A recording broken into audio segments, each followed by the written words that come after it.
अस्सलामुअलैकुम दोस्तों, मेरा नाम डॉक्टर अली असगर है और आज की इस वीडियो में हम second year chemistry chapter number 4 P block elements के एमसीक्यू को हम यहाँ डिस्कस करने जा रहे हैं। तो इस लेक्चर को शुरू करने से पहले आपसे रिक्वेस्ट करेंगे कि अगर आपने अब तक हमारे इस चैनल को सब्सक्राइब नहीं किया, जो कि सिंध बोर्ड टीचिंग के नाम से है, तो काइंडली आज ही आप हमारे इस चैनल को सब्सक्राइब करें।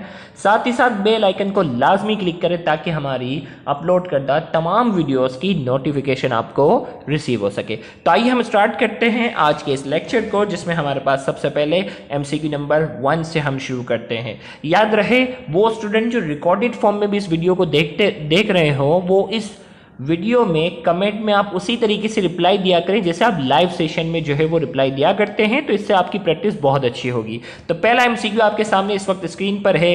Graphite use in the preparation of electrodes because. Graphite को जो है वो मुख्तलिफ चीज़ों की प्रिपरेशन में इस्तेमाल किया जाता है एज अ इलेक्ट्रोड के तौर पर। क्यों? ए में कहा जा रहा है it has sp2 hybridisation. B में कहा जा रहा है it is a nonmetal. C में कहा जा रहा है इट हैज़ हेक्सागोनल स्ट्रक्चर। और डी में कहा जा रहा है it is good conductor of electricity. तो चार ऑप्शन आपके सामने हैं और आपने एक ऑप्शन जो है इसमें से सेलेक्ट करना है कि ग्रेफाइट को इलेक्ट्रोड के तौर पर क्यों इस्तेमाल किया जाता है। तो इसका करेक्ट आंसर है it is good conductor of electricity. ये इलेक्ट्रिसिटी को जो है वो अच्छे तरीके से कंडक्ट करता है। हालांकि इसका हेक्सागोनल स्ट्रक्चर भी होता है, sp2 हाइब्रिडाइजेशन भी होती है, लेकिन ये इसका बेस्ट आंसर नहीं होगा। इसका बेस्ट आंसर ये है कि इलेक्ट्रोड के तौर पर इसको इस्तेमाल इसलिए किया जाता है क्योंकि ये इलेक्ट्रिसिटी को अच्छे तरीके से कंडक्ट करता है। इसी तरीके से हमारे पास जो है वो अगला एमसीक्यू जो है आपके सामने इस वक्त स्क्रीन पर है। नंबर 2 हमने जो मार्क किया हुआ है, which of the following shows only one oxidation state. चार हमारे सामने जो है वो ऑप्शन है, क्लोरीन, फ्लोरीन, ब्रोमीन और आयोडीन। हमसे कहा जा रहा है कि इनमें से, गौर से सुनिएगा, इनमें से कौन सा ऐसा एलिमेंट है जो जिसकी ऑक्सीडेशन स्टेट हमेशा एक ही होती है, उसमें कोई तब्दीली नहीं होती। तो इसका करेक्ट आंसर हमारे पास जो है वो फ्लोरीन है। याद रखिएगा फ्लोरीन की ऑक्सीडेशन स्टेट जो होती है वो हमेशा -1 होती है, उसमें कोई तब्दीली नहीं आती। जबकि मुख्तलिफ, गौर से सुनिएगा, मुख्तलिफ एलिमेंट के साथ, मुख्तलिफ एटम के साथ कंबाइन होने के नतीजे में इन तीनों की ऑक्सीडेशन स्टेट पर तब्दीली आती है। कभी ये पॉजिटिव भी हो सकते हैं, ज़्यादातर ये नेगेटिव होते हैं, लेकिन फ्लोरीन की इलेक्ट्रोनेगेटिविटी सबसे ज़्यादा होने की वजह से, इसकी इलेक्ट्रोनेगेटिविटी 4 होती है फ्लोरीन की। पूरे पीरियोडिक टेबल में सबसे ज्यादा इलेक्ट्रोनेगेटिविटी फ्लोरीन की होती है। इस वजह से इसकी ऑक्सीडेशन स्टेट हमेशा एक ही होती है और वो नेगेटिव होती है। तो नंबर 2 का जो करेक्ट आंसर हमारे पास जो है वो बी है। नंबर 3 की अगर हम बात करते हैं, नंबर 3 में कहा जा रहा है graphite crystal is soft. Graphite का जो क्रिस्टल होता है वो सॉफ्ट होता है। क्यों? ए में कहा जा रहा है because graphite is nonmetal. B में कहा जा रहा है because graphite is a metal. C में कहा जा रहा है ड्यू टू इट्स हाइब्रिडाइजेशन। और डी में कहा जा रहा है because graphite is p block element. हमें कहा जा रहा है कि ग्रेफाइट का जो क्रिस्टल है, ग्रेफाइट का जो क्रिस्टल है वो क्या होता है? सॉफ्ट होता है। क्यों? ए में कहा जा रहा है क्योंकि ग्रेफाइट जो है वो नॉन मेटल है। बी में कहा जा रहा है ग्रेफाइट मेटल है। और सी में कहा जा रहा है ड्यू टू इट्स हाइब्रिडाइजेशन। और डी में कहा जा रहा है because graphite is p block element. तो हमारे पास इस एमसीक्यू को उम्मीद है आप एक ऑप्शन सेलेक्ट कर चुके होंगे। तो इसका करेक्ट आंसर जो है ड्यू टू इट्स हाइब्रिडाइजेशन। इसकी जो हाइब्रिडाइजेशन जो होती है वो sp2 होती है और sp2 हाइब्रिडाइजेशन के साथ वो हेक्सागोनल स्ट्रक्चर की शक्ल में होते हैं और वो लेयर्स की शक्ल में होते हैं। और हर लेयर्स के दरमियान जो होता है वो डिस्टेंस भी होता है एक स्पेसिफिक, जिस वजह से ग्रेफाइट जो होता है वो सॉफ्ट होता है। इसी तरीके से नंबर 4 की अगर हम बात करते हैं, ammonia may be made by treating of ammonium chloride with. हमने कहा कि अमोनिया हम बनाना चाह रहे हैं, may be made by treating of ammonium chloride with. Ammonium chloride को हम किसके साथ रिएक्ट करवाएं कि अमोनिया बने। तो हमारे पास जो है वो एक ऑप्शन है वाटर, ऑप्शन बी जो है एक्वस क्लोराइड, सी में कहा जा रहा है एक्वस H2SO4, डी में कहा जा रहा है एक्वस NaOH। हमें कहा जा रहा है कि अमोनिया जो है हम बनाना चाह रहे हैं, अमोनियम क्लोराइड को किसके साथ हम रिएक्ट करवाएं। तो अब देखें भाई, मैं यहाँ आपके सामने इक्वेशन भी लिख के बता देता हूँ। अमोनियम क्लोराइड का जो फॉर्मूला हमारे पास है NH4Cl। अब इसको जो है जब हम एक्वस NaOH के साथ रिएक्ट करवाते हैं NaOH, तो क्या बनता है हमारे पास? ओके, अब क्या होता है कि NH4 जो है, अब देखो इसमें जो है वो एक अमोनिया बनेगा, इसका एक हाइड्रोजन कम हो जाता है और ये हाइड्रोजन OH के पास चले जाता है, क्या बनेगा, वाटर बनेगा और क्लोरीन जो होता है वो इसके साथ मिल जाता है NaCl। तो जब हम अमोनियम क्लोराइड को, गौर से सुनिएगा, अमोनियम क्लोराइड को जब हम NaOH के साथ रिएक्ट करवाते हैं तो अमोनिया बनता है, वाटर बनता है और NaCl बनता है। तो हमारे पास इस MCQ का जो करेक्ट आंसर है वो क्या है, डी है, एक्वस NaOH। फिर इसी तरीके से नंबर 5 की अगर हम बात करते हैं, aqua regia is a mixture of, इसमें नंबर 5 में कहा जा रहा है एक्वा रीजिया जो है वो किसका मिक्सचर है। तो हमारे पास एक ऑप्शन ए में कहा जा रहा है 1 HCl and 3 HNO3, 1 mole of HNO3 and 3 mole of HCl, 1 mole of HNO3 and 2 mole of NaOH, 1 mole of HNO3 and 3 mole of H2SO4। तो नंबर 5 की अगर हम बात करते हैं तो नंबर 5 का हमारे पास करेक्ट आंसर है वो है B, 1 mole of HNO3 and 3 mole of HCl। इसमें जो रेशो के हिसाब से होता है, एक रेशो अगर आपने HNO3 का रखा है तो 3 रेशो आपने रखना होगा HCl का। फिर इसी तरीके से नंबर 6 की बात करते हैं, in contact process catalyst uses. Contact process में कौन से कैटेलिस्ट का इस्तेमाल होता है, आपके पास 4 ऑप्शन है। तो हमारे पास करेक्ट ऑप्शन हमारे पास जो है वो बी है, V2O5। V2O5 is the correct answer.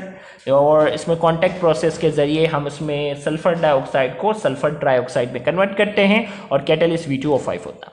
Number 7, rhombic monoclinic and plastic sulphur are. हमें कहा जा रहा है rhombic monoclinic and plastic sulphur आपस में क्या है, आइसोमर, पॉलीमर, एलोट्रॉप्स और हाइड्राइड्स ऑफ सल्फर। तो हमारे पास जो 7 का जो करेक्ट आंसर है वो क्या है, सी है, ये तीनों आपस में एलोट्रॉपिक फॉर्म है।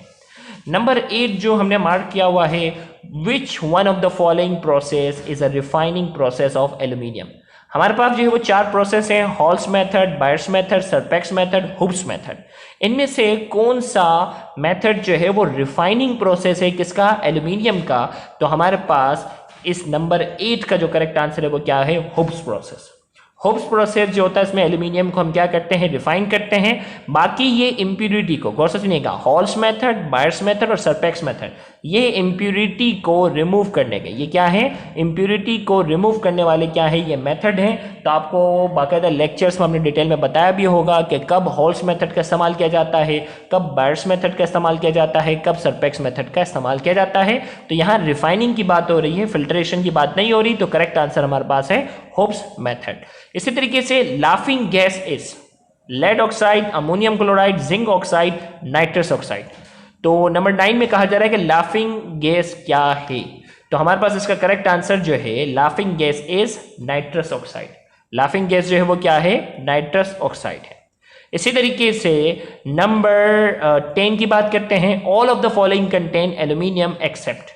4 ऑप्शन दिए गए और उसमें कहा जा रहा है कि सबके पास जो है वो एल्यूमिनियम है सिवाय एक के। ए में कहा जा रहा है क्रायोलाइट, बी में कहा जा रहा है पोटैश मिका, सी में कहा जा रहा है ड्यूराल्यूमिन, डी में कहा जा रहा है पोटैश अलम। तो हमारे पास इसका जो देखें भाई, ये जो है ना हमारे पास जो 10 की हम बात करने जा रहे हैं, ऑप्शन ए, सी और डी, ये जो हमारे पास है इसकी क्या है, और है। ये क्या है, हमारे टेक्स्ट बुक में लिखे हुए हैं, ये तीनों की तीनों जो हैं वो और हैं एल्यूमिनियम के। तो हमारे पास करेक्ट आंसर है पोटाश मिका, इसका करेक्ट आंसर है, क्योंकि बाकिया 3 जो हैं वो एल्यूमिनियम के और हैं, जिसके अंदर एल्यूमिनियम पाया जाता है, पोटैश मिका में नहीं पाया जाता। नंबर 11 की अगर हम बात करते हैं तो नंबर 11 में नंबर 11 की हम बात करने जा रहे हैं, colourless gas with a smell of that of rotten egg. एक ऐसी गैस है इन चारों में से जो कलरलेस है और उसकी स्मेल जो होती है ना सड़े हुए अंडों की तरह होती है। ए में कहा जा रहा है कार्बन डाइऑक्साइड, बी में कहा जा रहा है नाइट्रोजन, सी में कहा जा रहा है सल्फर डाइऑक्साइड और डी में कहा जा रहा है हाइड्रोजन सल्फाइड। तो हमारे पास इसका जो करेक्ट आंसर है वो क्या है, डी, हाइड्रोजन सल्फाइड। इसी तरीके से number 12, diamond is an insulator because. Diamond जो है वो इंसुलेटर है, क्यों। ए में कहा जा रहा है it is crystalline, it contain few electrons, C में कहा जा रहा है it electron are delocalize, D में कहा जा रहा है इट हैज 4 कोवेलेंट बॉन्ड। हमें कहा जा रहा है डायमंड जो है वो इंसुलेटर होता है, क्यों? तो इसका करेक्ट आंसर है इट हैज 4 कोवेलेंट बॉन्ड। इसके चारों के चारों आउटर मोस्ट शेल के इलेक्ट्रॉन जो होते हैं उन्होंने बॉन्ड बनाया होता है, कोई फ्री इलेक्ट्रॉन नहीं होता ग्रेफाइट की तरह, इसीलिए डायमंड जो होता है वो इंसुलेटर होता है, बैड कंडक्टर होता है हीट और इलेक्ट्रिसिटी का। इसी तरीके से एमसीक्यू नंबर हम 13 की बात करते हैं। तो MCQ number 13, the aqueous solution of borax in the presence of H2SO4 is, हमें कहा जा रहा है बोरेक्स का जो एक्वस सोल्यूशन है H2SO4 की मौजूदगी में कैसा होता है। 4 ऑप्शन हमारे सामने हैं। ऑप्शन ए में कहा जा रहा है न्यूट्रल, बी में कहा जा रहा है एसिडिक, सी में कहा जा रहा है बेसिक और डी में कहा जा रहा है एम्फोटेरिक। तो इसका करेक्ट आंसर हमारे पास जो है H2SO4 की मौजूदगी में सोल्यूशन कैसा होगा, एसिडिक। तो नंबर 13 का करेक्ट आंसर है वो बी है। Number 14, which one of the gas dissolve in H2SO4 to give oleum, वो कौन सी गैस है जो सल्फ्यूरिक एसिड में डिसॉल्व हो जाएगी और क्या प्रोड्यूस करेगी, ओलियम जो है वो प्रोड्यूस करेगी। ऑप्शन हमारे पास है, ए में कहा जा रहा है सल्फर डाइऑक्साइड, बी में कहा जा रहा है हाइड्रोजन सल्फाइड, सी में कहा जा रहा है सल्फर H2O और डी में कहा जा रहा है सल्फर ट्राइऑक्साइड। तो हमारे पास इसका जो करेक्ट आंसर है वो डी है, सल्फर ट्राइऑक्साइड। इसको जब हम डिसॉल्व करते हैं H2SO4 में तो क्या मिलता है, हमें ओलियम मिलता है। नंबर 15 जो है, वैसे तो अगर देखा जाए कि ये तो टेक्स्ट बुक में लिखा हुआ नहीं है, लेकिन एक जनरल नॉलेज के तौर पर टीयर गैस जो होती है ना, आंसू गैस जिसे हम कहते हैं, टीयर गैस का फॉर्मूला हमसे पूछा जा रहा है तो आप जनरल नॉलेज के तौर पर याद रख लो CCl3NO2, ये हमारे पास जो है वो टीयर गैस का फॉर्मूला है। तो यहाँ जाकर हमारा जो है ये लेक्चर 1 में हमने 15 एमसीक्यू डिस्कस किए हैं। लेक्चर 2 में हम एमसीक्यू नंबर 16 से जो है वो कंटिन्यू करेंगे, तो उसे भी देखना मत भूलिएगा। तो अगर आपको हमारा आज का ये लेक्चर समझ में आया है, पसंद आया है, तो वीडियो को लाजमी लाइक करें, कमेंट में अपना फीडबैक लाजमी दें और इस वीडियो को ज़्यादा से ज़्यादा शेयर करके अपना हक ज़रूर अदा करें। याद रहे, बहुत से ऐसे स्टूडेंट हैं जो गवर्नमेंट कॉलेजेस के बाद एक्सपेंसिव कोचिंग सेंटर्स को अफोर्ड करने की सलाहियत नहीं रखते, तो आपका इन वीडियोज़ को ज़्यादा से ज़्यादा शेयर करना, उन तक पहुँचाना आपके लिए सदका जारिया हो सकता है। Thank you very much. अल्लाह हाफ़िज़।